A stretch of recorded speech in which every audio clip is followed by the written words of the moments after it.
હવે બોલો કે અહીંથી આપણે બાઇક કઈ રીતના કાઢવી પોસિબલ છે તમને? તો ભાઈ આટલેથી વિકાસ ગાડો થઈને અટકી ગયેલો છે અને પાછો નાહી ગયેલ છે. તો તમે જૂની વિડીયોમાં આટલો ભાગ તો આપણે જોયો હશે, જોઈ લો. હવે તમને આટલેથી આગળનો વિસ્તાર બતાવું.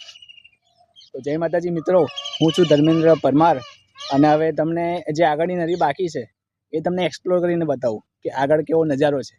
તો ચલો મારી વિડીયોમાં બન્યા રહેજો, બાકી જોઈ લઈએ કે આગળ કેટલો વિકાસ થયેલો છે. તો આપણે ચાલતા ચાલતા આગળ જઈ રહ્યા છે. આ સાઈડમાં તમે જોઈ શકો છો, જોઈ લો. બાકી આ રહ્યો વિકાસ છે ને, જોરદાર એવો વિકાસ જોઈ લેજો સારું એવું કરીને. હજુ બતાવું છું આગળ, હજુ તો બહુ જ છે આગળ. તમને જે 30 મીટર જેવી નદી મેં તમને બતાવી એનાથી વિશેષ કંઈ કામ થયેલું છે નહીં. અને એનાથી આગળ આખો રસ્તો કાચો માટીવાળો છે, જે ચોમાસામાં આવવા જવાની તકલીફ થઈ છે. તો બન્યા રહેજો, જોઈ લો. અહીંયા પર પાણી ભરાયા છે, જોઈ લો. જો હોય તો પાણીની આખી લાઈન જ લીકેજ થઈ જાય. તો એના હિસાબે અહીં તો આ રીતનું પાણી ઓલરેડી હોય જ છે. તો ભાઈ આગળની વિડીયોમાં જે બતાવ્યું એ તો ખાલી ટ્રેલર હતું.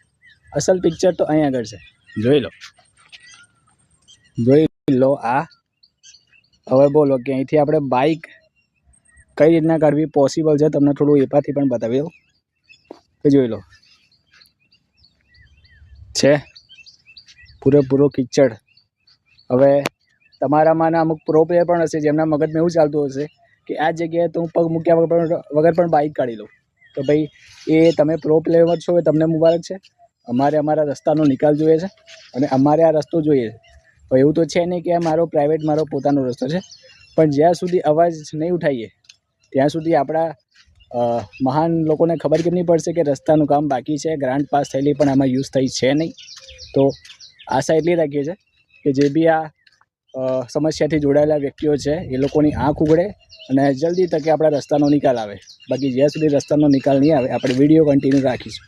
બાકી જય માતાજી, મળીએ આવી નેક્સ્ટ વિડીયોમાં. જય માતાજી.